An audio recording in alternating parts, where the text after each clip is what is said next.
Da da da da! What's my good chair? Welcome, everybody. Let's give YouTube a couple of minutes to get those notifications out. In the meantime, if you've never met me before, hi, I'm Cindy. I explore the inside and the outside. We're going to do a little bit something different today.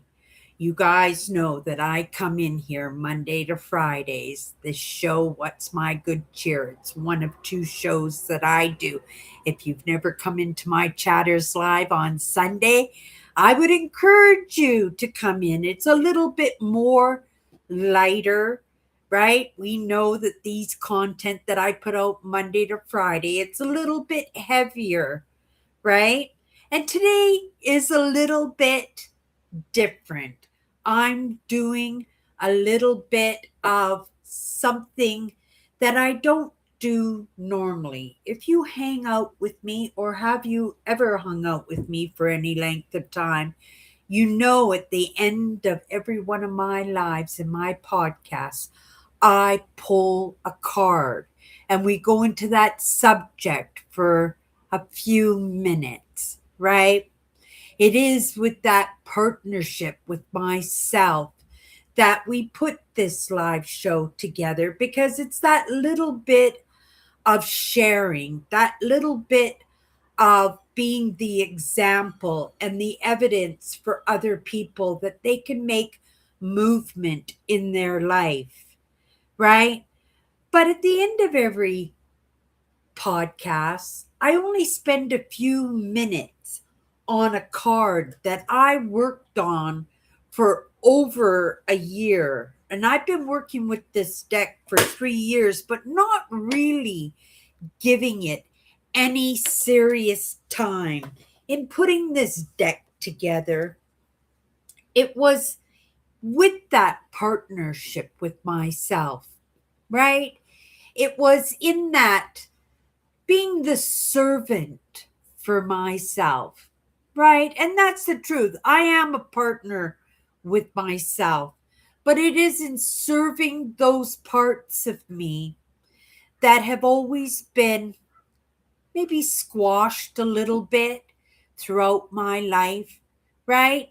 Not letting them come to the surface. Maybe it wasn't the lack of courage and bravery.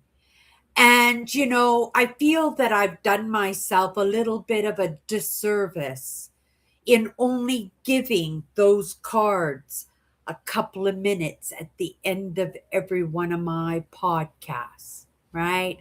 I am in partnership with myself. But not only is this a process for me, Cindy, it is a process for those other parts of myself to have that practice in expanding and drumming up that courage, right?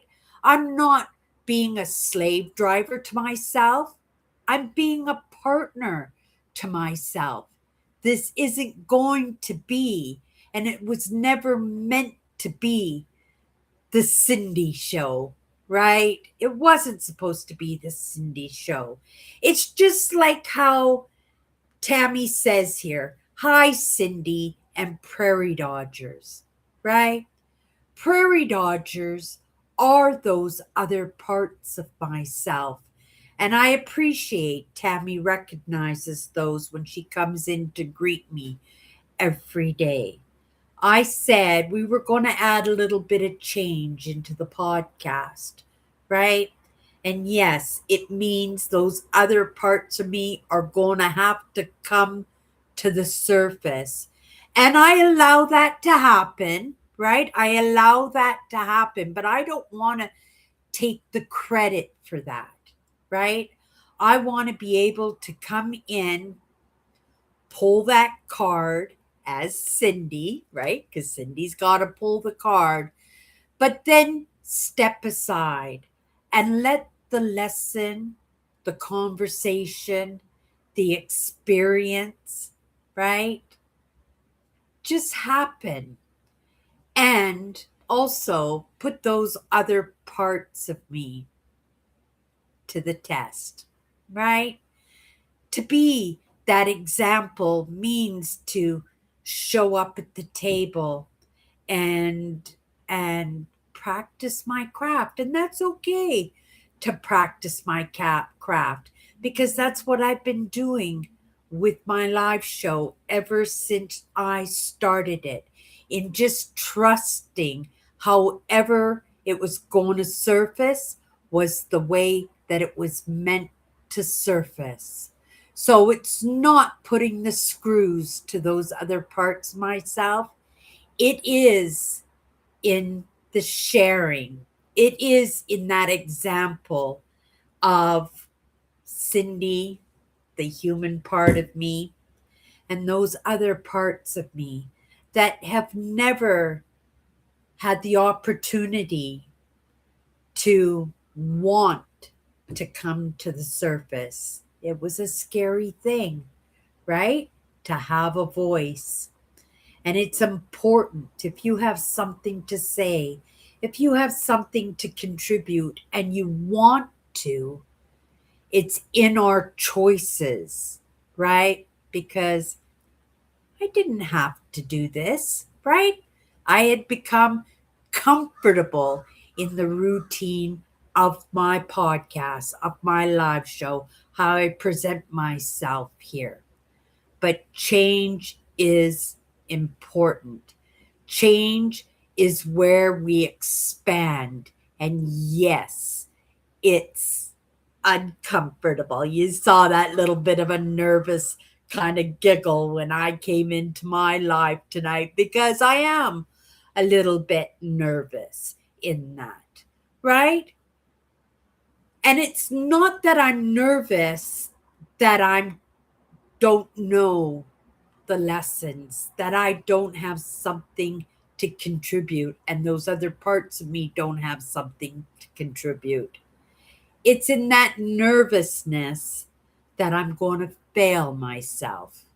But I have never failed myself yet. And if I did, it didn't hurt so badly that I really took note of it. And that's the honest truth. So this is the next step.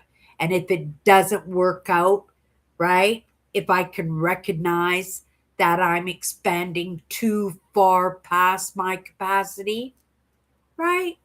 I will recognize that, right? I am not a slave driver to myself. I'm not going to put the screws to those other parts of me, and I will pull the reins in, right? And I will take care of myself, right? And I'm optimistic those other parts of me are going to take care of me too. And that's the truth. Hello, Tammy. Hello, Eugene. Thank you for popping in tonight. Let me have a sip of my juice, and then we're going. It's lime juice tonight. It's really tasty too. And we're going to get right into the card. Let's see. It is in the practice that we get better. It always is. And I am confident that if it doesn't work out tonight, we're not giving up. We're going to continue and see if we can get comfortable in it, right? And if we don't get comfortable in it, like I said, I can pull the reins in. I don't cry over spilt milk, but it was something I was compelled to try, right? And those other parts of me deserve to have the stage, right? Those other parts of me have been squashed so badly in their life that they didn't have the opportunity to really come to the surface. Maybe they never really wanted the stage, maybe not, right? But they had something to contribute. And, we all have something to contribute. And if you have that capacity, right? If you have that bravery and that courage and that knowledge and understanding and little bit of kindness in how you present it, right? Then maybe me showing up here and including and stirring the pot a little bit with the brand, maybe that would give you permission to do the same in whatever aspect of your life, right? Not everybody wants to do YouTube, and especially in the content that I'm doing, right? But I hope it serves. Okay, let's have a sip. So good. Okay, you guys, if you don't know, this is a deck I put together. There are 54 powerful words. There's actually 56 cards in this deck. Two of the words, like I said, it took me over a year to do this deck. I had over 100 words. I pulled a different word every Monday. I worked with that word live in my live show every single night for a week in a different perspective, an experience, a conversation, a story in from my life, sometimes a story in the experiences that I had with a group of friends or within my own dynamic family. And however it presents itself, it's the way it's going to present itself because it's always the first perspective. It's the first thought that comes to my mind. Sometimes it's going to have to expand a little bit because it's going to have to be more than 3 minutes. But, right, we're going to expand in it. We're going to look at it in different perspectives, possibly. I don't know how it's going to play out, but however it plays out is the way that it's going to play out, right? And we'll just ride those waves in the meantime. Thank you, Tabby. We'll see. So, like I said, 54 powerful words, 56 cards, meaning two of those words, because there was one week that I went camping, right? It was periodically I'd pop into the word. I didn't give it enough time. The the second word was my laptop. I was adding an editing program and it was messing up and I was pushing buttons and I thought I destroyed my brand new, very expensive laptop. And I gave it to a friend who I thought knew computers a little bit better than me. And he kindly, right, said he would work on it for me. But during that week, I didn't have a way to go live except on my phone, and I tried, and I don't like going on my phone to do my lives, right? And so I didn't give that powerful word its due right in the way I was presenting it that week. So I decided that we were going to have 56 cards, 54 powerful words, but that word acceptance and the word believe were going to be done twice. So there are two of each of those words included in this deck. So I'm just going to lay that out today. And then starting tomorrow, we go right in. I just wanted to kind of explain how important it is to add change into your life. And this has been a process for me, but the idea that the gifts that come across my path, right? Those understandings that come across my path, they saved my butt, right? They truly did. And, if I hadn't stumbled on to some of these lessons, some of this thought leadership, some of these powerful words, I would hate to think where I would be right now. And not only that, the gift, and it is a gift, of this brand, Prairie Dodgers, that I've had for 14 years. This September, coming September, it'll be 14 years. It should have failed on me at least a half a dozen times. And it was only in the lessons and it was the encouragement and in that self parenting and these powerful words that made it so I'm sitting here right now. Okay, you guys, I just wanted to get that out of the way. Tomorrow will be a different story, but just into an explanation a little bit as to what I am doing into bringing some change. Let's see how Cindy does. So, the first card we're going to pick in this new perspective of how I'm going to present myself in what's my good cheer. So we're just going to go into the card. We're going to stay on that word for as long as we could. You know, Cindy loves side branches. You can tell what I'm doing now. It could be a little bit of procrastinating that I'm doing right now in that little bit of nervousness of, oh my goodness, can I talk about this powerful word for, I usually go an hour, but let's see, right? But here we go. You guys, first word that we're going to have this week. And watch for the patternings, right? Because that's a lot of powerful words, 54 powerful words. And I've been doing these words. I'm not procrastinating on this. I just had a thought. I've been doing these words every day in my live shows. And I come in here 5 days a week with a powerful word, right? So watch for the patterning because some of these words you'll notice they keep coming up. And sometimes they could mean something in my own life, but if it's coming to you, if this content's coming across your path, maybe it's something relevant in your own life too. So look at it that way. And if you see the word coming up numerous times in the week, and they do, don't they, Tammy? Quite often we had that. We had a couple of words very recently go a whole week, almost every single night. And there's words in this deck I haven't even done yet. Okay, you guys, the word we have tonight. Oh, what a beautiful word, you guys. Companionship is the company we keep, and trust and close proximity. It was a recent lesson that I got this week.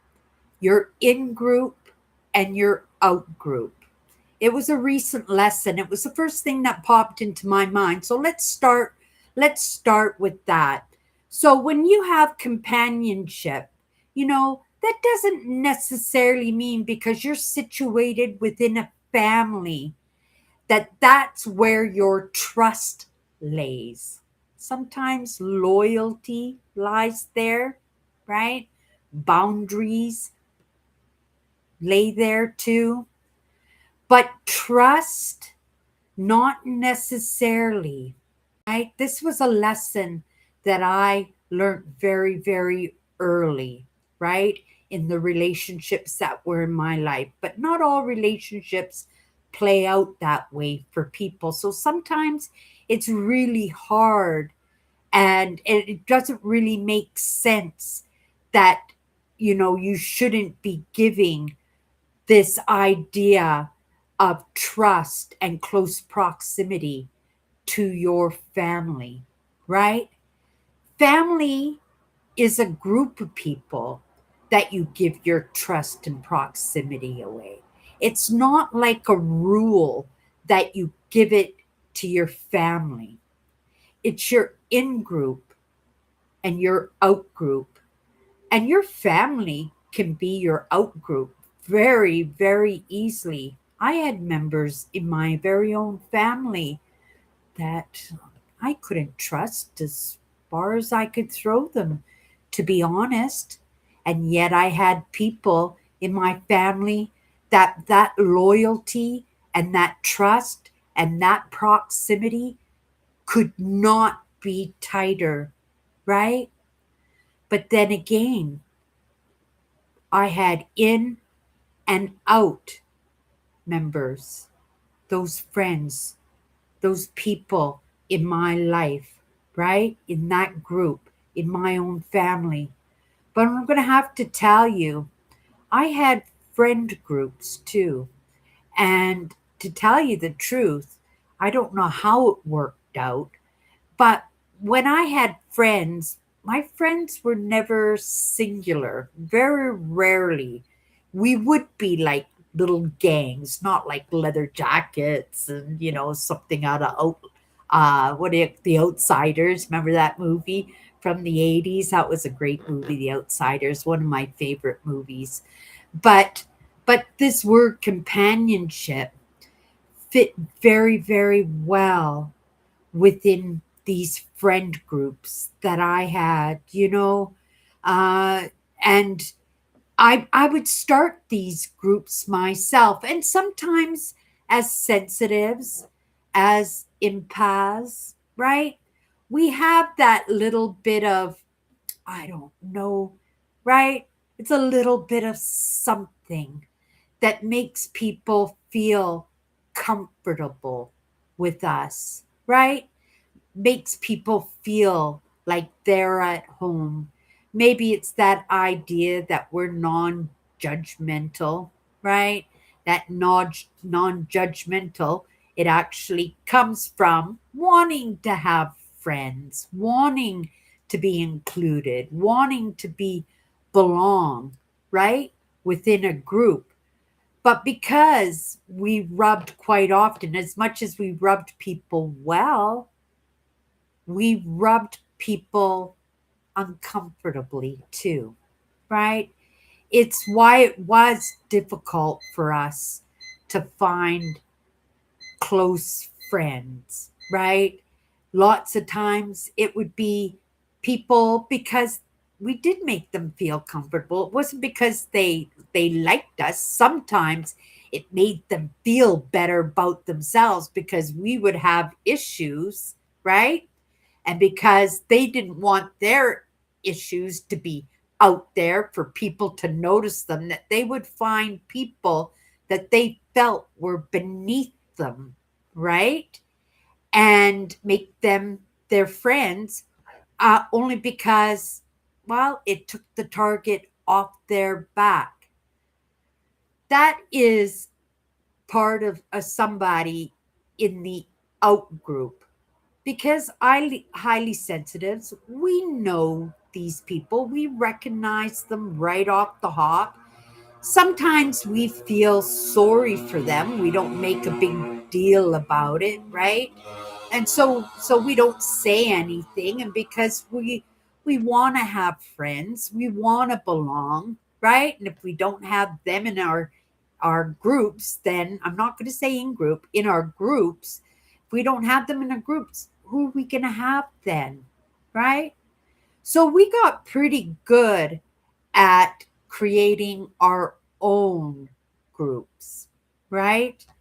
And I would have to say, especially in my early 20s, we had such a group of people. There was probably 20 of us friends, and we hung out almost every day, to tell you the truth. We were all unemployment bums and partiers and like to go to concerts and have fun and go to the beach. Life was for enjoying in the moment.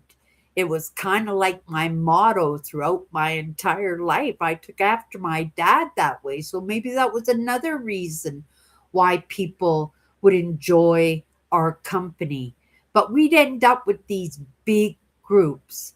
And, they weren't all the in groups, right? They weren't all people that I held in trust and close proximity.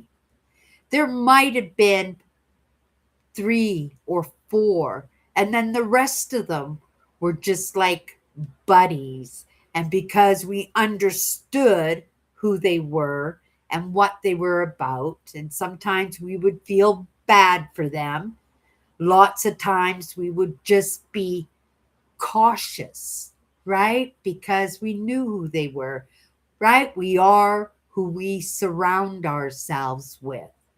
And that's the truth.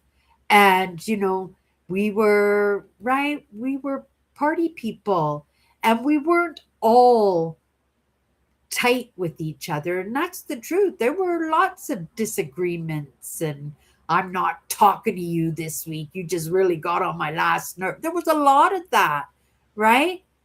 But those people through the thick and the thin, you know, who never judged you, who loved you, no matter who you were or what you did or how you messed up or how you looked or how many smarts you had, right? We recognize these people too. And I was very privileged to have these people in my life, and they were in my in group. And I'm thinking of one person right now. And I haven't really ever talked about him because his brother is married to my sister. But there was a gentleman in my life before I met my husband. And I don't know how we came into each other's lives. I think he went out with one of my girlfriends. I think that's what happened. He was going out with one of my girlfriends. They eventually broke up, but me and him were so close, like so close. We spent all our time together, right? Where the rest of the gang would go off to the bar and party. Me and him would just stay at my place, and I worked in a managed a video store, and we'd sit there and watch movies all night and talk or go for walks or go to the beach. We were best friends with each other. But we talked about this earlier this week about the people who are beautiful on the inside and the beautiful on the outside. And he was one of these people, right? He was a very handsome man. He was a very kind soul. I loved him, I think, more than I loved anybody in my life besides my father. But my father had already been passed away for like 10 years by the time I met Brian, right? When I met Brian, I was 311 pounds. I was a big girl, right? And Brian just couldn't get past that. He knew I loved him, and I knew he loved me too, right? But he just couldn't get past the big girl thing. I get it. I don't hold that against him in any way because, our sexuality is very important. We can't help who we are attracted to or who we're not attracted to. And he was attracted to my soul, but my physicality, not so much. But my personality and that soul of mine, right? He was in my in group. I've never talked about this before, not once in the 14 years that I've been in this live show. It's interesting how it's coming up now. I decided that he's the one I wanted. This is right. I was going to get Brian. This is what was going on in my head. And when my doctor got me that referral to have a gastric bypass, which is a stomach stapling to help me lose weight, I was all over it. That was how I was going to get Brian. I was going to lose all that weight. And it took me about a year to lose that weight. I had the operation, but you still have to diet, exercise, and oh my goodness, that's why I still go for my walks and stuff to this day. It's because I did like 8 kilometers of walking or I do long bike ridings every single day. But during that entire year, it took me about a year to lose 160 pounds. Um, he was with me that entire time. He motivated me, he inspired me. He didn't change the way he felt about me, we still did the same things together, we still spent that time together, and he was investing in me as much as I was investing in him. I had a crew of friends, right? And we talk about the in crowd and the out crowd, companionship in the company we keep, and trust and close proximity. That was Brian in my life, right? Sweetest soul, one of the sweetest souls I ever met. His brother, too, right? Both of them just absolute sweethearts, right? And I was determined, and I lost that weight. And, I could tell by the interactions with the opposite sex that, I was looking pretty good at the time. And, in that span of time, it was a long time. It was a long span of time. And me and Brian were so close, but we weren't connecting in the physical way at all, right? And a couple of times, you get drink too much, or right, you get a little bit brave, you try, but it was so uncomfortable. It was so uncomfortable. It was like embarrassing. It was almost it just didn't work. And by that time I started dating other people, and I could see it was affecting our relationship. And at that time I was working in a nightclub, and my husband popped in one night. He wasn't my husband then, he just popped in. And I fell for him immediately. I don't know what it was, right? Sometimes that happens, that love at first sight. I believe in it because I experienced it myself. And I met my husband, and we started dating. And because I had somehow emotionally attached to him. And I believe these things happen for a reason. It was specifically to pull me away from that. Really, I wasn't woke to any of these ideas at that point, but I understand it, and putting myself in those shoes and going back into that experience, that I recognized what happened. And, I blamed it on my girlfriends, because my girlfriends, would say to me, Cindy, why? Why are you still with Brian? Right? He didn't want you at 300 pounds, right? Why would you want to be with him now? And I listened to that, and I took that to heart. I took it as a truth, and I immediately started going out with my husband, and eventually one thing led to another, right? And that relationship that I had with Brian, it separated immediately, and we went our separate ways, and it was so quick and so fast. But it wasn't so painful, because I was in this relationship that I wanted to be into, that I had fallen into. And my husband was, right, part of my in group, because he made me feel that way, that I could be myself, that I could have my flaws, and he would accept me for my flaws. He was so romantic, and he drew those parts out of me that I was so afraid to express, right? And he 100% deserved me. But, Brian deserved me too, because he invested in me. And yes, he couldn't help that he wasn't attracted to the big Cindy, right? The 300-pound Cindy. I never held that against him. And I never even gave it a thought until my friends brought it up.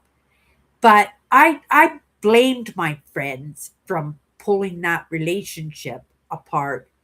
But it really wasn't them. It was because I was ready, right? And that relationship with my husband that came into my life, I believe it came into my life so it wouldn't be such a painful process for me in separating because Brian was never meant for me, at least not in this lifetime. But he was part of my in group, and he woke me up to that idea that I mattered, that I had something to contribute, and that I was lovable, right? No matter what I looked like. And so when my husband stepped in and he took that role, and he did, he was a super romantic, right? He was sexy, but he couldn't even remember Garbage Day 4. He was kind of useless that way, but he was cute. That I could say that. He was absolutely adorable. But that's the thing, right? We don't know until we delve in. And that word companionship is exactly what it means. It's companion. And that companion is the in group. It is the people that you keep in trust and close proximity, because those are the people who are going to lift you up when you're down. They're the ones who are going to stand behind you when somebody is standing in front of you like this, right? And it's not a matter of having these people in a codependent way. It wasn't that way at all. I got as much out of those relationships, and that's the trick in companionship. It's equal. It's not necessarily the same. You're not going to get the same thing that you give to somebody else, right?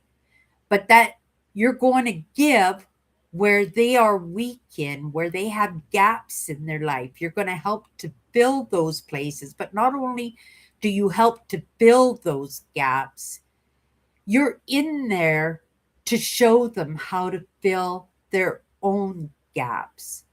And once they're able to fill their own gaps that way, like I learned to do, to fill my own gaps, if that relationship is strong enough to hold up against that, nothing will come up against it.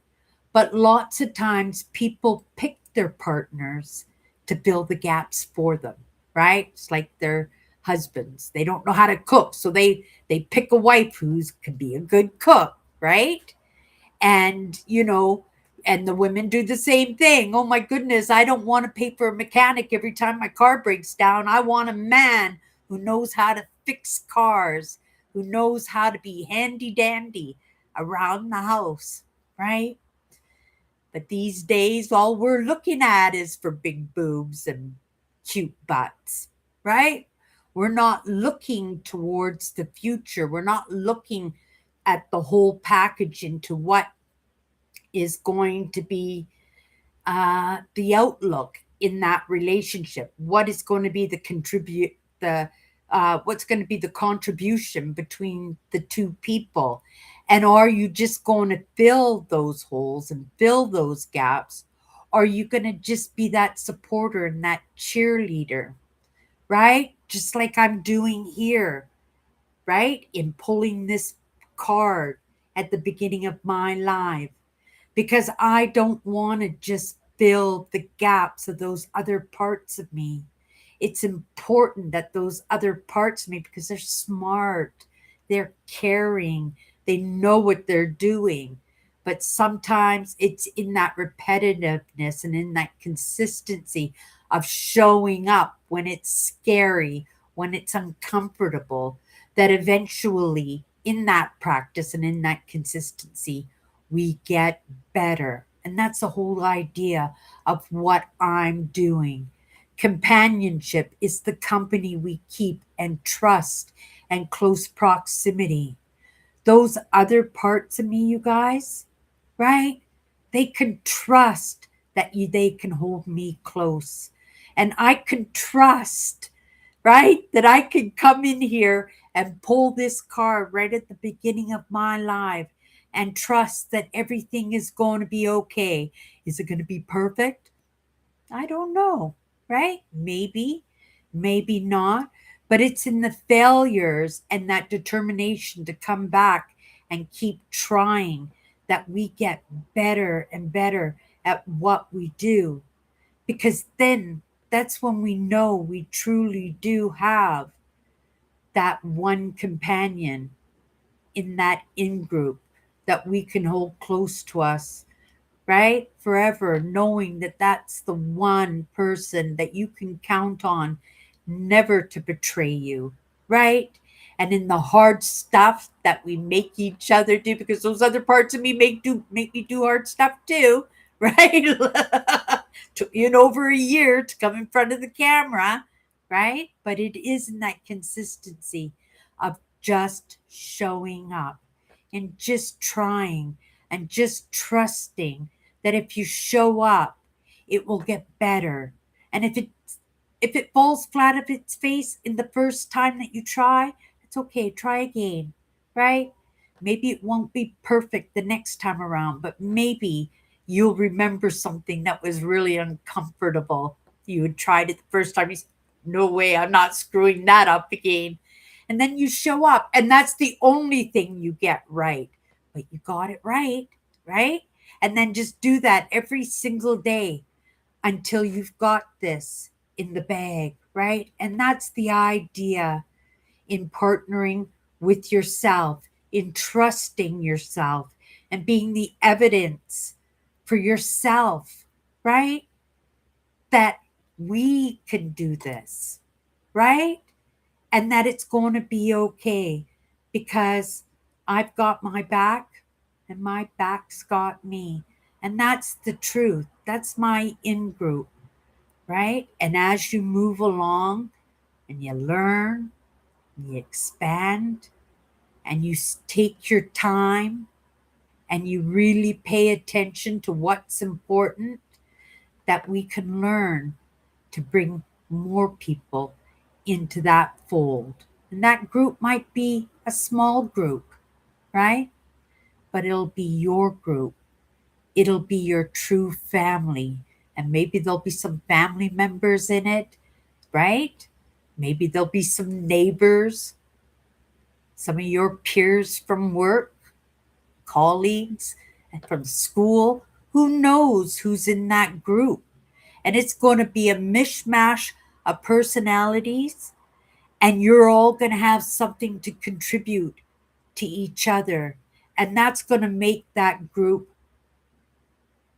indispensable, right? Indestructible. That's the truth. Okay, you guys. I think I got that, right? Just don't trust that your family is everything, right? That was a hard lesson because if you are really somebody who gets hurt by betrayal, there's nothing worse than getting betrayed within your own family, within those I never ever would have thought. And that will devastate you. And the whole idea is to stand on your own 2 feet, right? And none of us can do that perfectly. None of us can. We need the in group to help lift us up, to hold us up, to support us, to cheer us on, right? To stand behind us, to make sure that nobody messes with us when we try. and that's the truth. And that's how you're going to know, right? That you've got the right people in your life. But make sure that the people in your life are not using you to fill their gaps, right? You're helping them to fill their gaps in a way that they can pay attention and learn how to fill their own gaps. And once they do that, they can hold their own and they're still in the picture, right? You know you've got somebody in your in group. And that's the truth. Okay. The first card for perspective And good cheer for tonight on Monday evening, August 23rd. Oh, August 3rd, 2026 is companionship. Great job, Cindy. Awesome job. You did great with that first powerful word of perspective, companionship. I'm so proud of you, Cindy. I knew you had this, and you did. I'll come back into my live and I'll watch my live for myself. Was it perfect? I'm not sure. I'm sure I'm going to watch my live and say, "Oh, I should have talked about this," and "Oh, I forgot about this," and right? But he really was. Brian really was part of my in group. Unfortunately, Brian's not here anymore. He's gone off, right? Into his next adventure in another life. And I'm optimistic that he's done that. And I think, you know, if we had another chance to do it again, I think we would have done a lot better and we wouldn't have waited as long as we did because, the longer you wait, the harder it gets, right? It's just too much space of time. And it's the time, and that's the idea, you get this idea that you put it into action right away, right? You get past the hard stuff right away because otherwise it becomes that ah, there's a saying, something in the room, right? That space that makes you feel uncomfortable and it makes it difficult sometimes to shorten that gap up, right? And that's the truth. But yeah, that's all I've got for you on that word tonight. How long do we go? Not too bad. 40 minutes, you guys. That was not too bad. Oh, that was nice of you to say, Tammy, right? But those people, right? You keep them in trust and close proximity, right? Those are your people, 100%. But pay attention to who you keep close, right? And who you trust. Because lots of times we make mistakes, right? We're not perfect. And that's where our greatest pains come from, is in that sense that we get those feelings that we have to deal with when we get betrayed, right? And anybody that you have in your life, you have to trust that you're number one, right? Above anything else. Okay, you guys. That's going to be my good cheer tonight. Short and sweet, 40 minutes. We're going to try for, oh no, 50 minutes. Okay, so we'll try for a whole hour tomorrow night on the next word. You guys, that's my good cheer. Thank you. Thank you, Tammy, for sending some good cheer out for Brian. Yeah, and my husband too. Yeah, that he's doing well. He lives in New Brunswick, my ex-husband, right? Yeah. Okay, you guys. That's it for tonight. Take care.